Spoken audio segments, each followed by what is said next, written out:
Vēlos pastāstīt jums par kompāniju Trainlab, Zviedrijas kompānija, kur ir izstrādājusi skrūves, kuras ir aprīkotas ar sensoriem. Šīs skrūves ļauj mērīt priekšslodzi iekšā skrūvē, tādā veidā skatoties to laika posmā. Tātad šīs skrūves izskatās šādi. Tas produkts ir tāds. Jā. Šeit ir aprīkoti sensori iekšā, jā, kas nodrošina šo nepieciešamo mērīšanu skrūvei. Un tā doma ir sekojoša. Tātad, kāda bija tā ideja? Tātad radīt skrūves, kas ir digitalizētas, aizvietojot standarta tipa skrūves. Galvenokārt skrūves ir aprīkotas ar standarta izmēriem, tātad M8, 10, M12 un tādā garā. Tātad ideja sekojoša.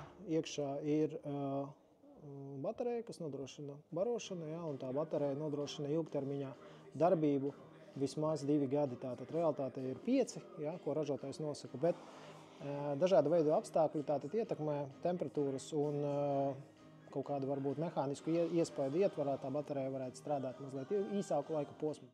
Kāda bija tā galvenā ideja, kāpēc klients meklēja šāda veida risinājumu, jo skrūves tika pakļautas dažādu veidu vibrācijām, pieņemsim, vai arī pārslodzē tādā veidā, vai nu rodot iespēju tam atskrūvēties tātad no dažādu veidu kustības, ja, kas notiek pašā mezglā, vai arī no vibrācijas, kas rada lūzumu, tātad, un mēs varam atbildēt šādos apstākļos ar šo sensoru ietvaru iekšā, kas ir, ja, tātad mēs varam atbildēt uz jautājumu, kāpēc tā skrūva atskrūvējas, kāpēc uzgriezis atskrūvējas, ja, vai nepieciešama papildus ceļošana, vai arī pieņemsim atbildēt uz jautājumu, kāpēc tā skrūva nolūst. Tā ir tā galvenā ideja, kas ir šai skrūvei tātad pamatā.